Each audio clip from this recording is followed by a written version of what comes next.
वो रात जब सुनील की लाश मिली थी, राघव धीरे धीरे आवाज दबाकर ये किस्सा सुना रहा था।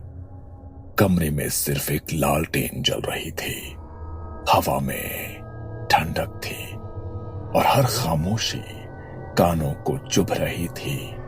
उसके सामने जितेन, अन्विता, रघुनाथ काका और पंडित कैलाश बैठे थे। राघव ने गहरी सांस ली और कहा, ये 2 साल पहले की बात है। ठीक यहीं इस गांव में रात के 2:30 हुए थे। सुनील का फोन आया था। आवाज कांप रही थी उसकी। राघव भाई, बचा लो मुझे। वो फिर से आई है, खिड़की पर खड़ी है, शादी का जोड़ा पहने, खून से भरी मांग। मैं उस वक्त ऑफिस क्वार्टर में था। मैंने जितेन को उठाया और दोनों सीधे सुनील के घर दौड़े। गांव के किनारे वो घर था। दरवाजा अंदर से बंद था, लेकिन अंदर से फर्नीचर गिरने की आवाजें आ रही थी। सुनील, दरवाजा खोल सुनील। अंदर से कोई जवाब नहीं आया। तभी खिड़की के शीशे पर खून का धब्बा छपा, जैसे किसी ने अंदर से हाथ मारा हो। जितेन ने दरवाजा तोड़ा। अंदर का नजारा देखकर उनकी रूह कांप उठी। सुनील छत से उल्टा लटका हुआ था। उसकी गर्दन पर शादी के जोड़े का लाल दुपट्टा बंधा था और दीवार पर बड़े बड़े अक्षरों में खून से लिखा था, मैं वापस आऊंगी। राघव के शब्द गले में अटक गए।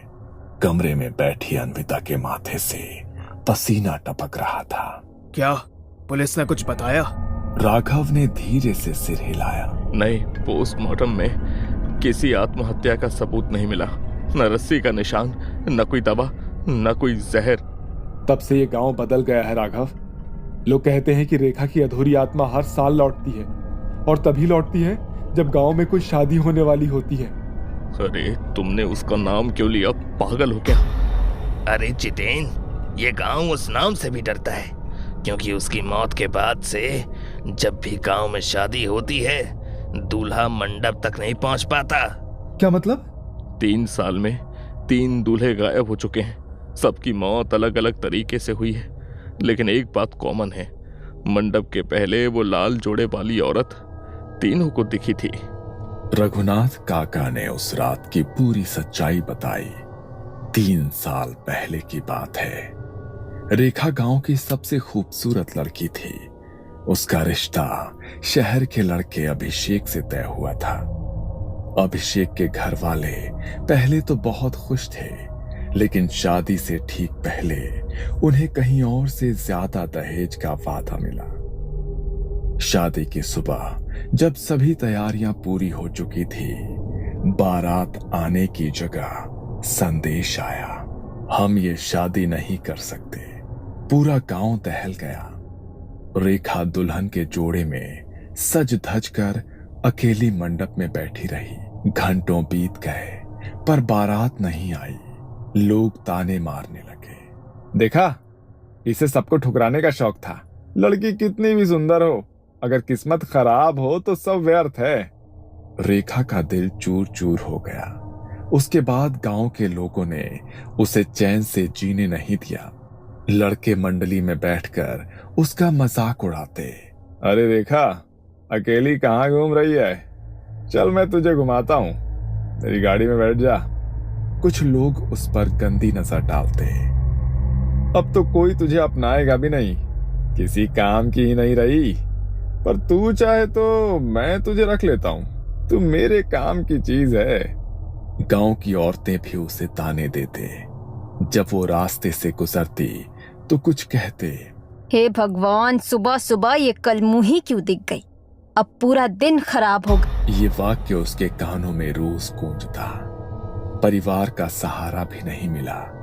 बाप शराब में डूब गया। माँ बीमार होकर बिस्तर पर पड़ गई। भाई गांव से बाहर जाकर काम करने लगा और धीरे धीरे घर आना बंद कर दिया। रेखा अकेली पड़ गई। गांव के लोग उसे अपशगुनी कहने लगे। उस रात जब पूरा गांव सो रहा था, रेखा ने लाल जोड़ा पहना, माथे पर सिंदूर लगाया, आईने में खुद को देखा और फुसफुसाई। जिस दिन मैं दुल्हन बनी उसी दिन मेरी जिंदगी खत्म कर दी गई। अब मैं किसी और को भी दूल्हा बनने नहीं दूंगी। उसने कमरे में खुद को बंद कर लिया और जहर खाकर अपनी जान दे दी। रेखा की मौत के एक हफ्ते के अंदर ही उसकी मां कुएं में गिरकर मर गई। बाप खेत में हार्ट अटैक से बेहोश हुआ और जब लोग पहुंचे तो वो मर चुका था। गांव छोड़ने के बाद उसका भाई का किसी को आज तक कोई पता नहीं चला। अभिषेक ने दूसरी लड़की से शादी कर ली थी, लेकिन शादी के 2 महीने बाद उसकी पत्नी घर की छत से फिसलकर गिरकर मर गई। अभिषेक के माँ बाप का कार एक्सीडेंट हो गया, उसी में उनकी मौत हो गई। अभिषेक खुद तीसरे महीने गांव लौटते समय लापता हो गया। उसकी लाश नदी किनारे मिली। गर्दन पर कुछ कसकर बांधने के निशान थे, जैसे किसी ने उसका गला घोंटा हो या फांसी दे दी हो। रघुनाथ काका ने ठंडी सांस ली और सबकी आंखों में देखते हुए कहा, रेखा ने खुद की जान नहीं दी थी, उसने बदला लिया था और अब वो हर दूल्हे को वही सजा देती है जो उसे मिली थी। सुनील की मौत के बाद पूरे गांव पर जैसे कोई पाप का साया छा गया था। पिछले 2 सालों में किसी की भी शादी नहीं हुई थी। जहां पहले शादी ब्याह का मौसम आते ही हर गली सज जाती थी, वहीं अब सिर्फ सन्नाटा पसरा रहता था। लोग कहते थे, जिसने भी मंडप की राह पकड़ी उसने अगली सुबह नहीं देखी। गांव की औरतें जब कुएं पर पानी भरने जाती तो अक्सर एक दूसरे से फुसफुसाते, अगर बेटी जवान हो भी जाए तो क्या करे, यहाँ शादी का मतलब दूल्हे की मौत है। गांव के बुजुर्ग कहने लगे थे कि इस गांव की बेटियों की शादी अब बाहर ही करनी होगी। लेकिन इसी डर के बीच अचानक से एक खबर फैली, रिया की शादी तय हो गई है। रिया गांव के चौधरी हरिनाथ की इकलौती बेटी थी, पढ़ी लिखी, समझदार और बेहद ही खूबसूरत। उसकी सगाई अर्जुन से हुई थी। अर्जुन पास के कस्बे में इंजीनियर था, पढ़ा लिखा, आधुनिक सोच वाला और किसी भी अंधविश्वास पर भरोसा नहीं करने वाला।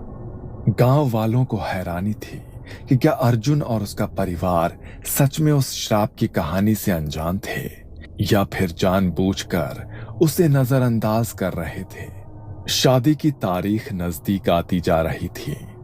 राघव, रघुनाथ काका और पंडित कैलाश बार बार चौधरी हरिनाथ को समझा रहे कि इस लड़की की शादी मत कराओ जब तक उस आत्मा का श्राप शांत न हो जाए।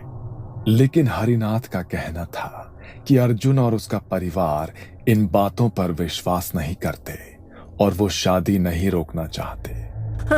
ये सब अंधविश्वास है, भूत प्रेत कुछ नहीं होता है। मैं रिया से शादी करूंगा किसी भी कीमत पर। उसकी बातें सुनकर राघव का खून खौल उठता है। उसे याद था कि सुनील की मौत की रात उसने अपनी आंखों से क्या देखा था। वो औरत लाल जोड़े में, खून से भरी मांग, आधा चेहरा जला हुआ और हाथ में दुपट्टे की कसकर बंधी गांठ। राघव जानता था कि गांव के लोग चाहे चुप रहें, लेकिन रेखा की आत्मा अभी भी वही है और वो किसी भी दूल्हे को आसानी से मंडप तक नहीं पहुंचने देगी। शादी से एक दिन पहले की शाम थी। गांव के चौधरी हरिनाथ के घर बारात की तैयारियां जोरों पर थी। आंगन में रंगोली बनी थी, दीवारों पर लाइट्स टंगी थी, पूरा घर सजा हुआ था। अर्जुन को उसी शाम शादी का लाल जोड़ा देने के लिए रिया के घर जाना था। अर्जुन के पिता सूर्य कुमार उसके साथ चलने को तैयार होते हैं। अर्जुन बेटा, इतना अंधेरा हो गया है, अकेले मत जाओ, मैं भी साथ चलता हूँ। अर्जुन ने मुस्कुराकर उनकी बात टाल दी। चिंता मत करिए पापा, बस आधे घंटे की बात है, बाइक से जाऊंगा, जोड़ा दे दूंगा और लौट आऊंगा। आप यहीं शादी की तैयारी देखिए। सूर्य कुमार मान तो गए, लेकिन हल्दी वाली शाम अर्जुन को अकेले भेजने का उनका मन नहीं कर रहा था। अर्जुन बाहर आया, अपनी पुरानी बाइक पर बैठा और किक मारी, पर बाइक स्टार्ट नहीं हुई। उसने बार बार कोशिश की, पर इंजन खामोश। करीब 10 मिनट तक मशक्कत के बाद अर्जुन ने सोचा कि कोई बात नहीं, पैदल ही निकल जाता हूं। किसी को कुछ बताए बिना वो हाथ में लाल जोड़े का थैला लेकर गांव की तरफ बढ़ गया। शाम का समय था, लगभग 7 से 7:30 का समय होगा। डूबते सूरज की धीमी रोशनी में वो चलता जा रहा था। उसके मन में रिया को देखने के ख्याल से चेहरे पर खुशी थी। वो रिया के घर पहुंचा। उसने शादी का जोड़ा हरिनाथ के पास दिया। काका, तैयारी कैसी चल रही है? और वो रिया कहाँ है? अरे बेटा, तैयारियां तो चलती रहेंगी। तुम अकेले आए हो, तुम्हारे साथ कोई नहीं आया? पिताजी आ रहे थे, मैंने ही मना कर दिया। शादी की तैयारी भी देखनी है। वो मैं बाइक से आने ही वाला था, काफी देर तक कोशिश की, बाइक स्टार्ट नहीं हो रही थी, इसलिए चलकर ही आ गया। अच्छा, रिया ऊपर है, उसकी मेहंदी चल रही है। क्या तुम्हें कुछ बात करनी है? नहीं नहीं काका, चलने दो, मैं निकलता हूँ। अंधेरा होने लगा है, टाइम से घर नहीं पहुंचा तो पापा परेशान हो जाएंगे। आसमान में बादल घिरे थे, चांद की रोशनी कहीं खो गई थी। गांव के बाहर जाते ही रास्ता घने पेड़ों के बीच से होकर जाता था। चारों ओर अजीब सी खामोशी थी, सिर्फ हवा में हिलती टहनियों की सरसर की आवाज गूंज रही थी। अर्जुन के कानों में लग रहा था जैसे कोई उसके पीछे चल रहा हो। वो रुका तो आवाज भी थम गई। वो फिर बढ़ा, फिर वही आवाज। उसका दिल तेजी से धड़कने लगा। उसने खुद को समझाया कि कोई बात नहीं, बस मेरा वहम है। लेकिन तभी उसने बहुत हल्की सी फुसफुसाहट की आवाज सुनी। अर्जुन। अर्जुन ठिठक गया। उसने पीछे मुड़कर देखा, कोई नहीं। उसका गला सूख गया। उसने चलना तेज कर दिया। अचानक उसके पैरों के पास लाल चुनरी उड़ी और जाकर पेड़ की टहनी पर अटक गई। अर्जुन के पैरों की ताकत जैसे जम गई। धीरे धीरे उसने सिर उठाकर ऊपर देखा। दूर पुराने पीपल के पेड़ के नीचे एक औरत खड़ी थी, पूरे लाल शादी के जोड़े में, चेहरे पर घूंघट, हाथ में दुपट्टे की कसकर बांधी गांठ। अर्जुन की सांसें थम गई। उसने कांपते हुए पूछा, कौन हो तुम? वो औरत धीरे धीरे आगे बढ़ने लगी। उसके पांव जमीन को छू नहीं रहे थे, कुछ इंच ऊपर हवा में तैर रहे थे। अर्जुन की आंखों के सामने अंधेरा छाने लगा। तभी वो औरत रुक गई और धीरे धीरे उसने अपना घूंघट हटाया। अर्जुन की चीख गले में अटक गई। आधा चेहरा पूरी तरह जला हुआ था।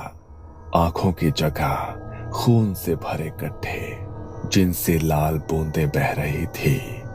उसके होंठ फटे हुए थे, पर उनसे स्पष्ट आवाज निकली, कल तू मंडप तक नहीं पहुंचेगा।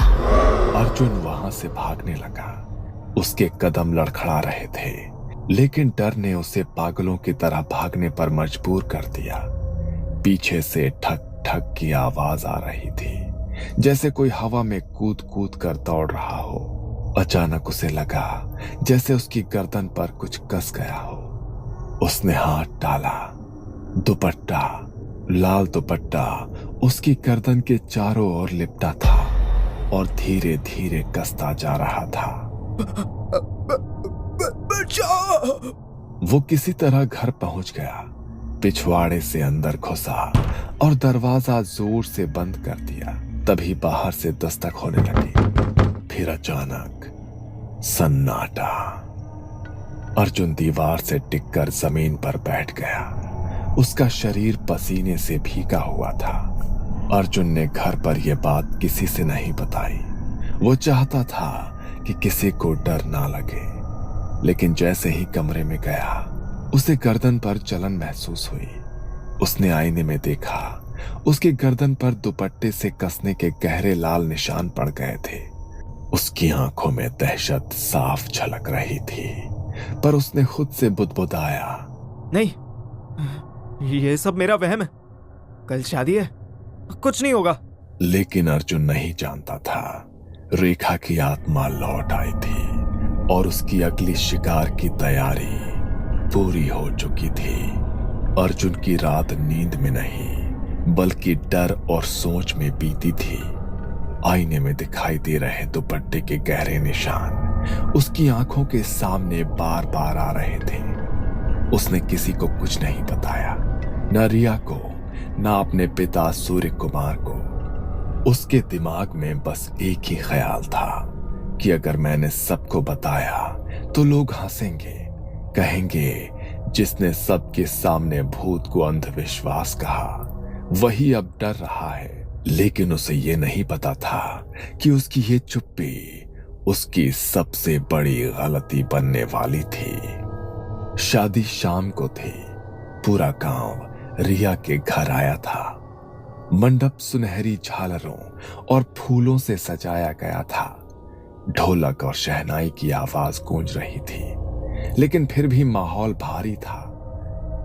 लोग खुश दिखने की कोशिश कर रहे थे, पर हर कोई रिया की शादी को लेकर अंदर ही अंदर डरा हुआ था। लोगों की नजरें बार बार आसमान की तरफ जाती और सभी बस यही सोचते कि आज की रात कोई अनहोनी ना हो जाए भगवान। अर्जुन और उसका परिवार रिया के घर पहुंच गए। उसका चेहरा पीला पड़ चुका था। उसके माथे पर पसीना चमक रहा था। राघव, जितेन और पंडित कैलाश लगातार मंडप के चारों ओर घूम घूम कर मंत्र पढ़ रहे थे। पंडित कैलाश ने राघव से धीमी आवाज में कहा, आज रात कुछ अजीब लग रहा है राघव। हवा भारी हो चुकी है, मंत्रों को भी पढ़ने में भारीपन लग रहा है। राघव ने ठंडी सांस ली। अगर रेखा की आत्मा सच में लौट आई तो इसे रोकना मुश्किल होगा पंडित जी। जितेन पास ही खड़ा था। उसने धीरे से कहा, अर्जुन को बता देना चाहिए सब कुछ, वो नहीं जानता है कैसे बचना है। राघव ने सिर हिलाया। अब देर हो चुकी है। अगर आत्मा ने ठान लिया है तो कोई रोक नहीं सकता। शाम ढल चुकी थी। चारों तरफ दियों की रोशनी, हंसी खुशी की गीत, शहनाई की मधुर तान, सब कुछ दिखावे का था। अंदर से हर किसी के मन में सिर्फ रेखा का खौफ था। अर्जुन मंडप में बैठा था। पंडित ने शादी के श्लोक पढ़ना शुरू किए। चारों तरफ स्वाहा की गूंज सुनाई दी। हवन की आग की लपटें ऊंची उठ रही थी। अचानक एक ठंडी हवा का झोंका आया और आग कांप उठी। फूल हवा में उड़ने लगे। अर्जुन का दिल जोर से धड़कने लगा। उसे लगा कि जैसे कोई पीछे खड़ा है। वो पीछे मुड़ने ही वाला था कि एक तेज हवा का झोंका आया और सारी लाइटें बुझ गई। मंडप पूरी तरह से अंधेरे में डूब गया। महिलाओं की चीखें गूंज उठी। बच्चे रोने लगे। फिर एक औरत की तेज हंसी गूंजी।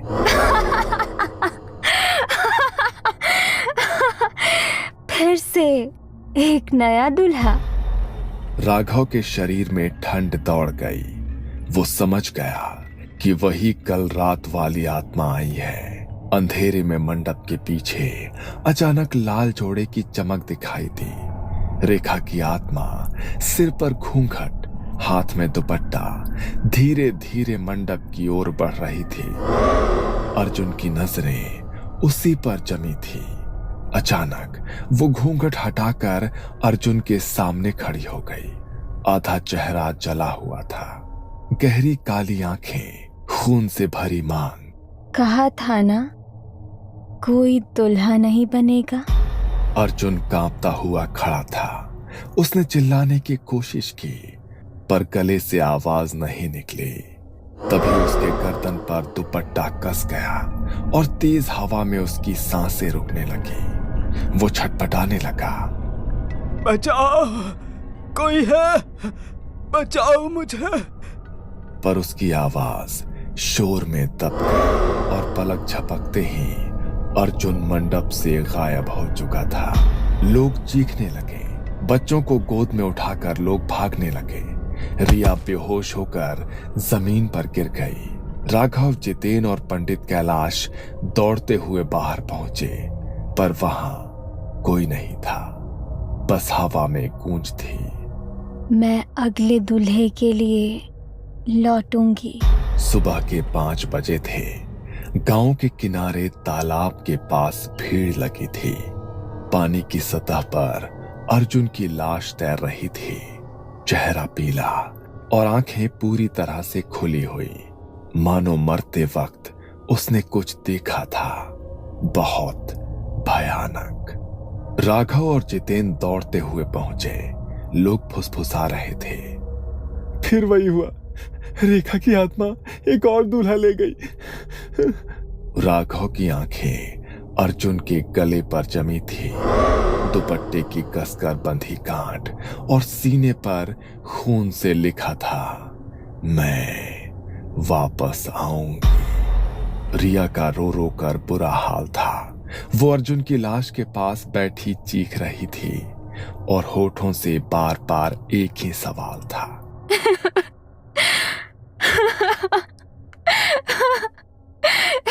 क्यों हर बार दूल्हा ही क्यों मरता है?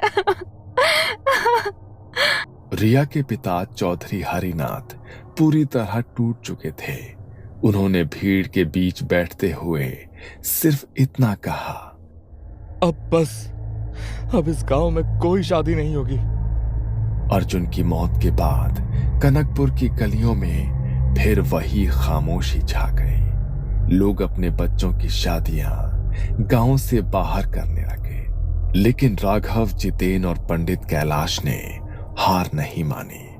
उन्होंने तय किया कि उन्हें रेखा की आत्मा का सामना करना ही होगा।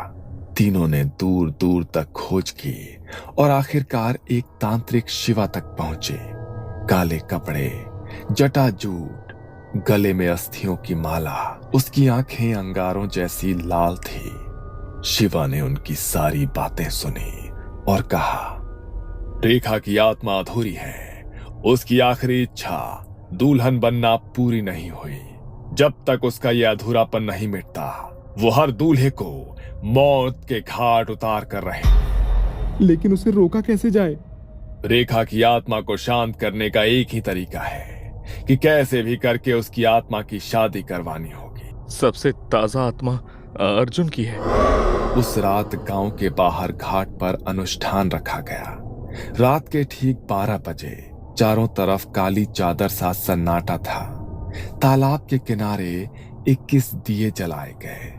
पंडित कैलाश, राघव, जितेन, रिया और तांत्रिक शिवा मौजूद थे। शिवा ने अग्निकुंड सजाया और मंत्रोच्चार शुरू किया। ओम क्षिप्रम प्रेतात्मा नाम मोक्षाय स्वाहा। धीरे धीरे हवा तेज होने लगी। दीपक की लौ एक एक कर बुझने लगी।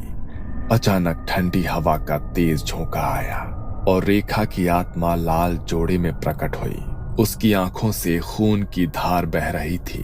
बाल बिखरे हुए, दुपट्टा भीगा हुआ और होठों से फुसफुसाहट। मुझे मंडप में अकेला छोड़ दिया। अब कोई दूल्हा नहीं बनेगा।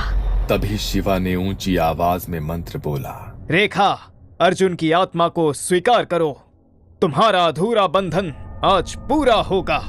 अग्नि में आहुति डालते ही अचानक अर्जुन की आत्मा प्रकट हुई। सफेद कपड़ों में, खाली आंखें, लेकिन चेहरे पर शांति। रेखा की आत्मा उसकी तरफ मुड़ी, पहले चीखी और फिर धीरे धीरे रोने लगी। अर्जुन, अब कोई दुल्हन नहीं बनेगी। जब तक मैं दुल्हन नहीं बनती। तांत्रिक ने विशेष प्रेत विवाह विधि करवाई। अर्जुन की आत्मा और रेखा की आत्मा को अग्नि के चारों ओर 7 चक्कर लगवाए गए। 7वें फेरे के बाद हवा अचानक से बंद हो गई। रेखा की आंखों में आंसू थे। उसने रिया की तरफ देखा और धीरे से कहा, अब कोई दूल्हा नहीं मरेगा। धीरे धीरे रेखा और अर्जुन की आत्माएं अग्नि कुंड की लपटों में समा गई। उस रात के बाद कनकपुर में कोई मौत नहीं हुई। रेखा की आत्मा शांत हो चुकी थी और गांव में शादियां फिर से शुरू हो गई।